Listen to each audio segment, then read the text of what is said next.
Hello friends, तो आज की इस वीडियो में मैं आपके साथ डिस्कस करने वाली हूँ सेक्शन 87 ए की रिबेट क्या होती है, कौन पर्सन इस रिबेट का बेनिफिट ले सकता है, कौन पर्सन इसका बेनिफिट नहीं ले सकता है। साथ ही 87 ए की रिबेट का जो बेनिफिट है वो आपको ओल्ड टैक्स रिजीम में कौन कौन सी इनकम के केस में प्रोवाइड किया जाता है, और न्यू टैक्स रिजीम में यदि आप ITR फाइल करते हैं तो कौन कौन सी इनकम के केस में आप सेक्शन 87 ए की रिबेट का बेनिफिट ले सकते हैं। क्योंकि लास्ट ईयर भी आपकी 87 ए की रिबेट को लेकर काफ़ी सारी कॉन्ट्रोवर्सीज और काफ़ी सारे कन्फ्यूजन है जो कि क्रिएट हो गया था। तो आज की वीडियो जो है वो आपके लिए काफ़ी यूजफुल होने वाली है, इसलिए वीडियो को एंड तक जरूर देखें।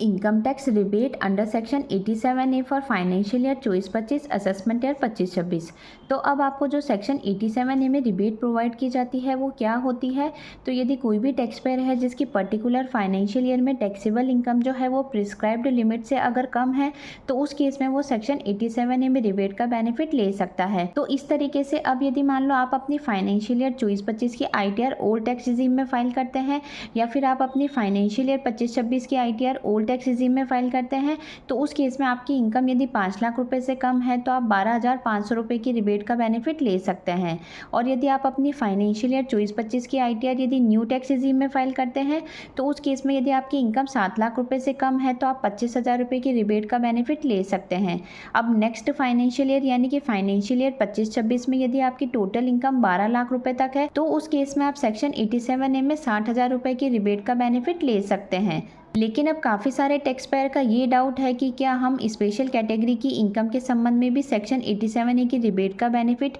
न्यू टैक्स रिजीम में ले सकते हैं क्या। तो अब यदि हम बात करें लास्ट ईयर की यानी कि फाइनेंशियल ईयर 23-24 की, तो लास्ट ईयर में सेक्शन 87A की रिबेट को लेके काफ़ी सारा कन्फ्यूज़न और कंट्रोवर्सी क्रिएट हो गई थी, क्योंकि इनकम टैक्स डिपार्टमेंट की तरफ से 5 जुलाई 2024 को बिना किसी नोटिफिकेशन के सडनली इनकम टैक्स यूटिलिटी में चेंज करके स्पेशल कैटेगरी की इनकम पे जो आपको रिबेट का बेनिफिट प्रोवाइड किया जाता था वो रिबेट का बेनिफिट रिमूव कर दिया। तो उसकी वजह से काफ़ी सारे टैक्स पेयर जिन्होंने अपनी ITR न्यू टैक्स रिजीम में फाइल की थी और जिनकी स्पेशल कैटेगरी की इनकम थी, तो फिर उनको इनकम टैक्स डिपार्टमेंट की तरफ से डिमांड के नोटिस इशू किए गए। तो काफ़ी सारे टैक्स पेयर ने अपनी डिमांड भी डिपॉजिट करा दी और काफ़ी सारे टैक्स पेयर ऐसे भी थे जिनकी तरफ से इनकम टैक्स डिपार्टमेंट को ग्रेवियंस डाली गई थी। और इसके संबंध में मुंबई हाई कोर्ट में एक PIL भी फाइल की गई थी, जिसकी वजह से ITR फाइलिंग की जो ड्यू डेट थी उसको एक्सटेंड भी किया गया था।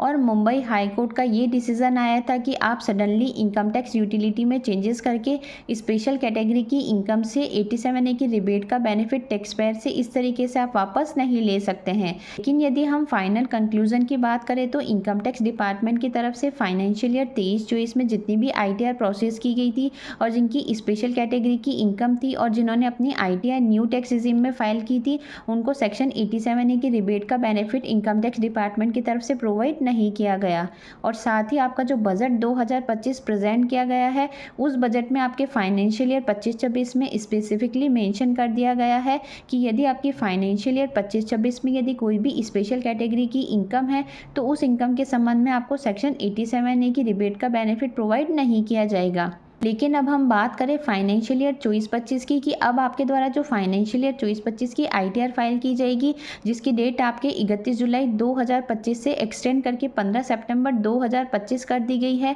तो उस केस में आपको स्पेशल कैटेगरी की इनकम पे रिबेट का बेनिफिट मिलेगा या नहीं मिलेगा। तो ये अभी तक सस्पेंस है, क्योंकि इनकम टैक्स डिपार्टमेंट की तरफ से सिर्फ ITR 1 और ITR 4 फॉर्म ही नोटिफाई हुए हैं, और जनरली जो आपकी स्पेशल कैटेगरी की इनकम होती है वो या तो ITR 2 में या फिर ITR 3 फॉर्म जो है उसमें कंसीडर की जाती है। इस तरीके से जब इनकम टैक्स डिपार्टमेंट की तरफ से ITR 2 और ITR 3 फॉर्म रिलीज किए जाएंगे और टैक्स पेयर के द्वारा जब अपनी रिटर्न फाइल की जाएगी तो उसमें स्पेशल कैटेगरी की इनकम डाल के जब रिटर्न फाइल किया जाएगा तभी पता चलेगा कि डिपार्टमेंट जो है उसके द्वारा स्पेशल कैटेगरी की इनकम के संबंध में 87A की रिबेट का बेनिफिट प्रोवाइड किया जा रहा है या नहीं किया जा रहा है। तो ये जब आपके ITR 2 और ITR 3 फॉर्म आएंगे और जब आप इन्हें फाइल करेंगे तब आपको इसके बारे में पता चल जाएगा। साथ ही CBDT के द्वारा जो आपके फाइनेंशियल ईयर 24-25 के ITR फॉर्म नोटिफाई किए गए हैं तो उसमें यदि आपका long term capital gain under section 112A में यदि 1,25,000 रुपये तक है तो अब आप ITR 1 और ITR 4 फॉर्म फाइल कर सकते हैं।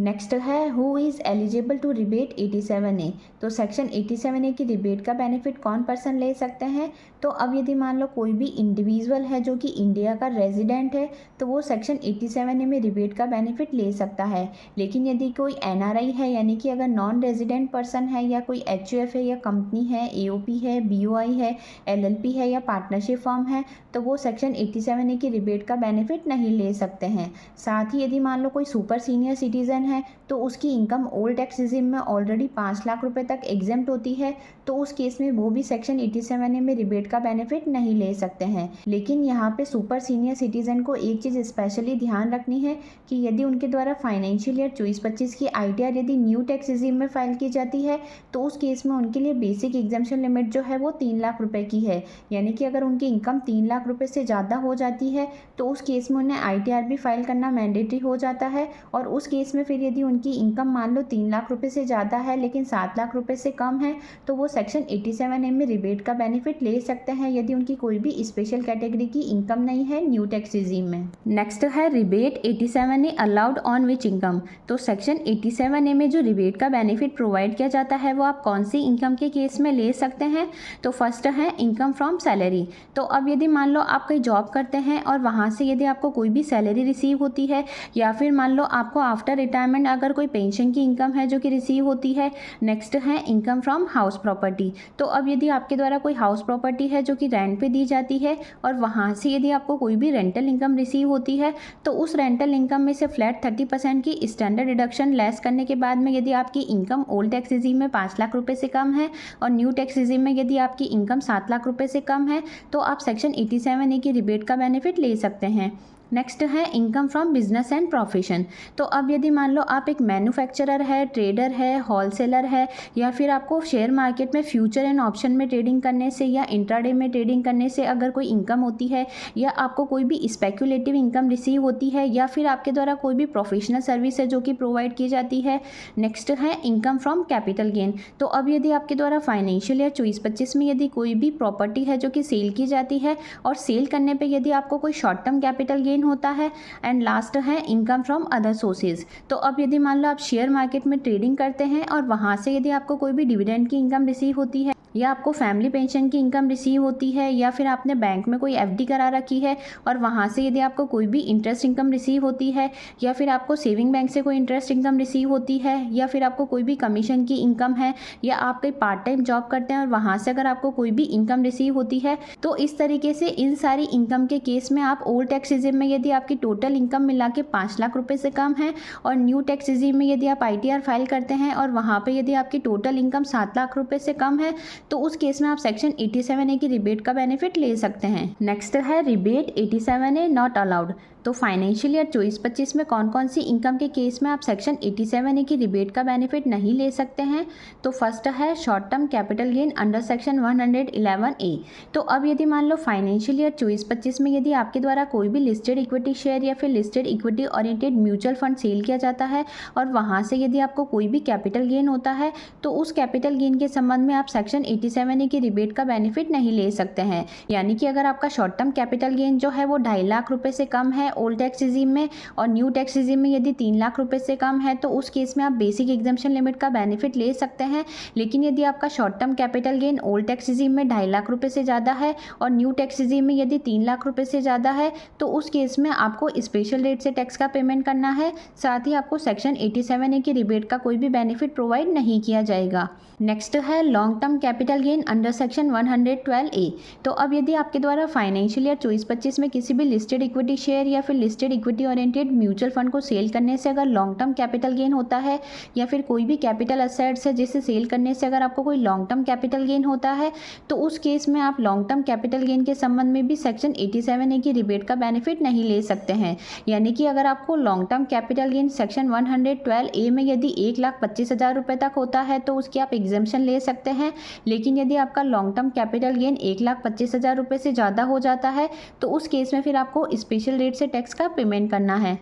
नेक्स्ट है यदि मान लो फाइनेंशियल ईयर 24-25 में यदि आपके द्वारा किसी क्रिप्टो करेंसी में या वर्चुअल डिजिटल असेट्स में या लॉटरी से या ऑनलाइन गेम से या हॉर्स रेस से यदि आपको कोई भी इनकम है जो कि रिसीव होती है तो उस इनकम पर आपको फ्लैट 30% से टैक्स का पेमेंट करना है। यानी कि इस इनकम को स्पेशल कैटेगरी की इनकम माना जाता है और इस इनकम के केस में ना तो आप बेसिक एग्जाम्पशन लिमिट का बेनिफिट ले सकते हैं और ना ही आपको सेक्शन 87A की रिबेट का कोई भी बेनिफिट जो है वो प्रोवाइड किया जाता है। तो इस तरीके से यदि आपके द्वारा फाइनेंशियल फाइनेंशियल ईयर 24-25 की ITR यदि ओल्ड टैक्स रिजीम में फाइल की जाती है और सारी एग्जामेशन और डिडक्शन कंसिडर करने के बाद यदि आपकी टोटल इनकम 5 लाख रुपए से कम है और उसमें यदि आपकी स्पेशल कैटेगरी की इनकम भी इंक्लूड है तो आप सेक्शन 87A में 12,500 रुपये की रिबेट का बेनिफिट ले सकते हैं। लेकिन यदि आपके द्वारा अपनी ITR न्यू टैक्स रिजीम में फाइल की जाती है और आपकी इनकम 7 लाख रुपए से कम है और उसमें यदि स्पेशल कैटेगरी की भी इनकम इंक्लूड है तो उस इनकम पे आपको 87A की रिबेट का बेनिफिट मिलेगा या नहीं मिलेगा ये सस्पेंस है, क्योंकि फाइनेंशियल ईयर 23-24 में तो स्पेसिफिकली इनकम टैक्स डिपार्टमेंट की तरफ से स्पेशल कैटेगरी की इनकम पे 87A की रिबेट का बेनिफिट न्यू टैक्स रिजीम में किसी भी टैक्स पेयर को प्रोवाइड नहीं किया गया। और साथ ही बजट 2025 प्रेजेंट किया गया था, उसमें भी स्पेसिफिकली मेंशन कर दिया गया है कि अब यदि आपको फाइनेंशियल ईयर 25-26 में अगर कोई स्पेशल कैटेगरी की इनकम होती है तो न्यू टैक्स रिजीम में आपको सेक्शन 87A की रिबेट का बेनिफिट प्रोवाइड नहीं किया जाएगा। लेकिन अब फाइनेंशियल ईयर 24-25 में आपको न्यू टैक्स रिजीम में स्पेशल कैटेगरी की इनकम पे रिबेट का बेनिफिट प्रोवाइड किया जाएगा या नहीं किया जाएगा, ये तो जब इनकम टैक्स डिपार्टमेंट की तरफ से आपके फाइनेंशियल ईयर 24-25 की ITR 2 और ITR 3 फॉर्म रिलीज़ होंगे तभी पता चलेगा कि आपको इस रिबेट का बेनिफिट मिलेगा या नहीं मिलेगा। तो आई होप आज की जो ये वीडियो है वो आपके लिए काफ़ी यूज़फुल रही होगी। वीडियो से अगर किसी तरह की हेल्प मिली है तो चैनल को लाइक शेयर एंड सब्सक्राइब करना ना भूलें। Thanks for watching.